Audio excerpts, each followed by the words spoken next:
Hello everyone, welcome to MR review. వీడియోలోకి పోయే ముందు ఛానల్ అయితే సబ్స్క్రైబ్ చేసుకోరి, వీడియో కనిపిస్తే లైక్ చేయరి, కామెంట్ కూడా చేయరి. త్రివిక్రమ్ శ్రీనివాస్ గారు, విక్టరీ వెంకటేష్ గారు మనందరికీ తెలిసిందే. ఇద్దరు కలిసి ఒక సినిమా తీస్తారు. సినిమా టైటిల్ అనౌన్స్మెంట్ చేశారు. Adarsha Kutumbam cinema title.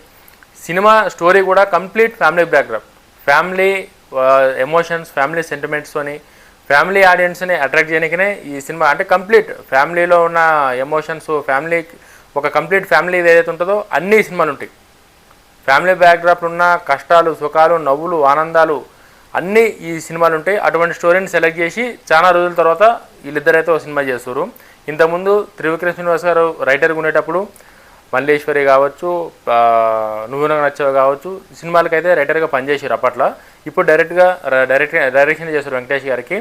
వెంకటేష్ గారి లుక్స్ దగ్గర నుంచి స్టోరీ అన్నీ అంటే చాలా కొత్తగా ఒక ఫ్రెష్గా సినిమాని అయితే తీసుకురానికే డిసైడ్ అయ్యారు. ఆ షూటింగ్ కూడా అట్లనే నడుస్తుంది. రీసెంట్గా అయితే ఓ పెద్ద గాసిప్స్ అయితే నడుస్తుంది. అది నిజమా లేకపోతే గాసిప్స్ అన్నది తెలియదు, కానీ ముందుగా ఈ సినిమాకి తమన్ గారు అని చెప్పేసి అప్పటే నడుస్తుండే. మ్యూజిక్ డైరెక్టర్ అయితే తమన్ అని చెప్పి అప్పటే నడుస్తుండే. తమనన్న కూడా 2-3 సార్లు ఇంటర్వ్యూలో చెప్పిండు, నెక్స్ట్ త్రివిక్రమ్ గారి సినిమాకి పనిచేస్తున్నా, ఈ సినిమాకి వెంకటేష్ గారు త్రివిక్రమ్ గారి సినిమాకి పనిచేస్తున్నా అని చెప్పి చాలా ఇంటర్వ్యూలో తమనన్న అప్పట్లో చెప్పిండు. తర్వాత ఏమైందో తెలియదు, కానీ హర్షవర్ధన్ రామేశ్వర్ అని చెప్పేసి ఈ మ్యూజిక్ డైరెక్టర్ వచ్చిండు. మనకు తెలుసు ఈయన చేసిన తక్కువ సినిమాలు అయినా సరే కూడా గట్టి ఇంపాక్ట్ ఉన్న సినిమాలే చేసిండు ఆయన. యానిమల్ కావచ్చు, అర్జున్ రెడ్డి కావచ్చు, అంటే సందీప్ అన్న సినిమాలు ఏమున్నా సరే కూడా ఈయననే డైరెక్ట్ చేస్తాడు.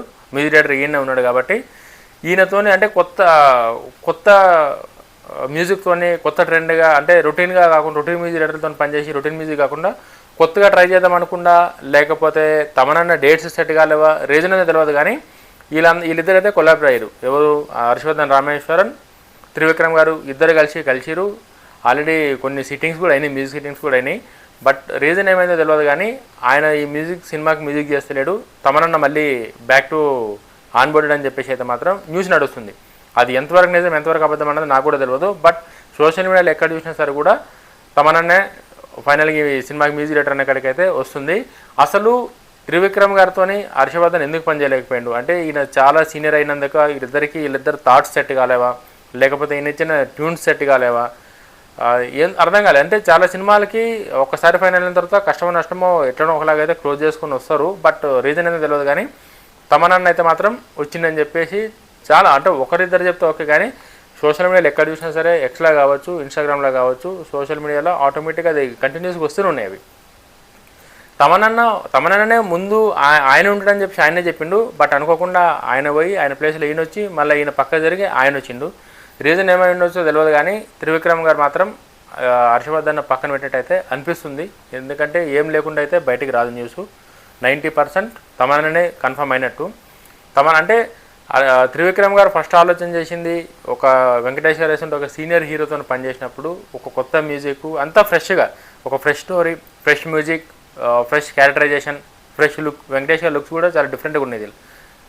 ఆదర్శ కుటుంబం అంటే ఇంకా మీరు త్రివిక్రమ్ గారు అసెంట్ ఒక రైటర్ కమ్ డైరెక్టర్ ఒక ఫ్యామిలీ స్టోరీని డిజైన్ చేస్తే దానిలో ఉన్న ఎమోషన్స్, దానిలో ఉన్న కామెడీ, దానిలో ఉన్న కష్టాలు, దానిలో ఉన్న సుఖాలు, దానిలో ఉన్న నవ్వులు నాకు తెలిసి ఇంకా వేరే ఏదైనా ఉన్నాయి అన్ని డిజైన్ చేసే త్రివిక్రమ్ గారు తెలుసు. మనందరికి త్రివిక్రమ్ గారి గురించి నేను కొత్తగా చెప్పే అవసరం లేదు, ఆయన రైటింగ్ గురించి, ఆయన డైలాగుల గురించి. ఇంకా వెంకటేష్ గారికి ఫ్యామిలీలో ఉన్న ఇమేజ్ నాకు తెలిసి వెంకటేష్ గారికి ఉన్న ఇమేజ్ ఇప్పట్లో ఏ హీరోకి లేదు. ఇప్పటి కూడా వెంకటేష్ గారి పవర్ ఏం తగ్గలేదు. రీసెంట్ 2 సినిమాలు కనుక మీరు చూస్తే వెంకటేష్ గారి రేంజ్ ఇప్పుడు ఆ రేంజ్లో ఉంది. వెంకటేష్ గారిది కూడా సీనియర్ హీరోస్లో వెంకటేష్ గారు కూడా మంచి టాప్ పొజిషన్ ఉన్నారు బ్యాక్ టు బ్యాక్ హిట్లతోని. ఇద్దరు కలిసి సినిమా చేస్తే దాని మీద ఎక్స్పెక్టేషన్స్ కూడా అట్లనే ఉంటాయి. సో అవన్నీ దృష్టిలో పెట్టుకొని ఈయన పెట్టుకున్నట్టు అనిపించింది. బట్ మరి సీనియారిటీ వల్ల ఈయన చెప్పింది ఆయన వినలేడా, లేకపోతే ఈయన అనుకున్న అవుట్పుట్ ఆయన ఇవ్వలేడా, రీజన్స్ ఎవరికి తెలియదు. మ్యూజిక్ డైరెక్టర్ మాత్రం చేంజ్ అయింది. అది రీజన్ ఈ వాళ్ళకే తెలవాలి, మనమైతే ఏం చెప్పనీకే లేదు. ఏదొచ్చినా సరే కూడా ఒక మంచి ఆల్బమ్తో వెంకటేష్ గారికి తమనన్న ఒక మంచి ఆల్బమ్ ఇచ్చి ఫ్యామిలీ ఆడియన్స్ అందరికీ కనెక్ట్ అయ్యేటట్టు. ఇంకా బీజిఎంలో అయితే తమనన్న గురించి మనం చెప్పే అవసరం లేదు. బీజిఎంలో ఇక తమనన్నే మనం ఒకసారి కాదు ఎన్నిసార్లు చెప్పినా తమనన్న బీజిఎం గురించి. అంటే ఇది ఫ్యామిలీ సినిమా కాబట్టి మేబీ అంత చెవులు బలిగే బీజిఎం ఈ సినిమాకి అవసరం లేదనుకుంటా. బట్ పాటలు అయితే ఖచ్చితంగా కావాలి.